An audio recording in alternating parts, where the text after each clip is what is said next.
যারা আমাদের রেমিটেন্স যোদ্ধা রয়েছে বিশ্বের বিভিন্ন প্রান্তে, যারা প্রবাসী রয়েছে, আমাদের এই ছাত্র জনতার অংশগ্রহণে সফল গণঅভ্যুত্থানটির ক্ষেত্রে রেমিটেন্স যোদ্ধাদের বিশেষ অবদান রয়েছে।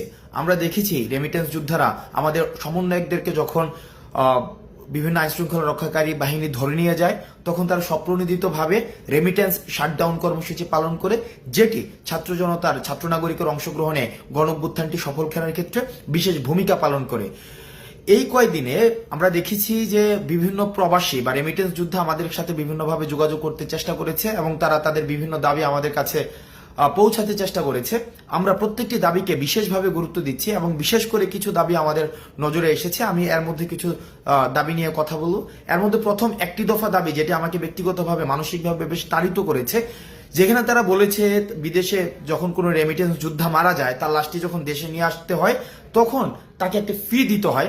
আমরা এই জায়গায় তারা এই ফিটি চাচ্ছেন না বা এই ফিটি তারা দেওয়ার মতো, বা আমরাও এটা মনে করি যে রেমিটেন্স যোদ্ধা যারা দেশের জন্য বাইরে থেকে কাজ করেছে, তাদের যে অপঘাতে মৃত্যু বা স্বাভাবিক মৃত্যু যখন হয়, তারা যখন দেশে আসতে চায় বা দেশে তাদের লাশটা নিয়ে আসতে হয়, সেক্ষেত্রে আমরাও বিশ্বাস করি কোনো ধরনের ফি থাকা উচিত নয়। সুতরাং এই বিষয়টি নিশ্চয়ই অ্যাড্রেস করা হবে।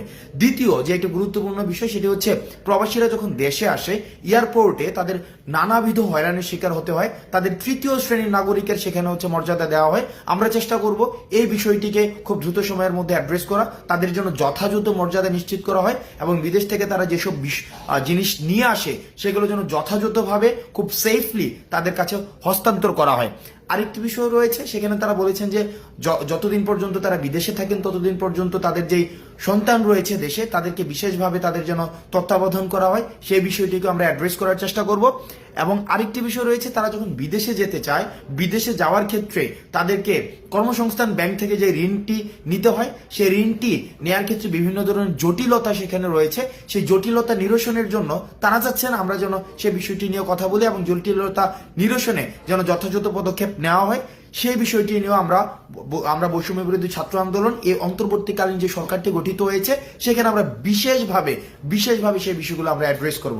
এখন বর্তমানে যারা রেমিটেন্স যোদ্ধা বিশ্বের বিভিন্ন প্রান্তে রয়েছেন, আমরা আহ্বান জানাবো আপনাদের কাছে, বাংলাদেশ যে অন্তর্বর্তীকালীন সরকার গঠিত হয়েছে, সেই সরকারের হাতকে শক্তিশালী করার জন্য এবং আমরা যেই বৈষম্যহীন বাংলাদেশের স্বপ্ন আমরা দেখেছি, সেই স্বপ্নকে প্রভাবিত করার জন্য, সেই স্বপ্নকে গতিশীল করার জন্য এবং সেই স্বপ্নকে বাস্তবায়ন করার জন্য আমরা বিশ্বাস করি রেমিটেন্স যোদ্ধাদের সহায়তা ছাড়া সেটি কখনোই সম্ভব না। আপনারা রেমিটেন্স যোদ্ধারা যারা বাংলাদেশকে ধারণ করেন, বাংলাদেশকে বিশ্বাস করেন, যারা বাংলাদেশের এই যে অগ্রযাত্রাকে এগিয়ে নেওয়ার ক্ষেত্রে বিশেষ ভূমিকা পালন করছেন, আপনারা আবার আগের মতো যেভাবে রেমিটেন্স সরবরাহ নিশ্চিত করার মধ্য দিয়ে বাংলাদেশকে স্বনির্ভর করেছেন, সেভাবেই আবার রেমিটেন্স সরবরাহ আপনারা নিশ্চিত করবেন। আমরা এই অন্তর্বর্তীকালীন সরকারে আমাদের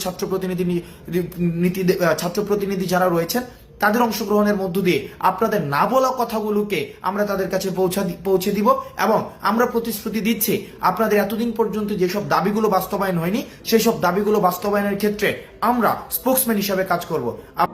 হাসনাত আব্দুল্লাহ যেসব কথাগুলো বললেন, এসব কাজগুলো যদি করে, প্রত্যেকটা প্রবাসীর মন জয় করে নেবে আশা করি।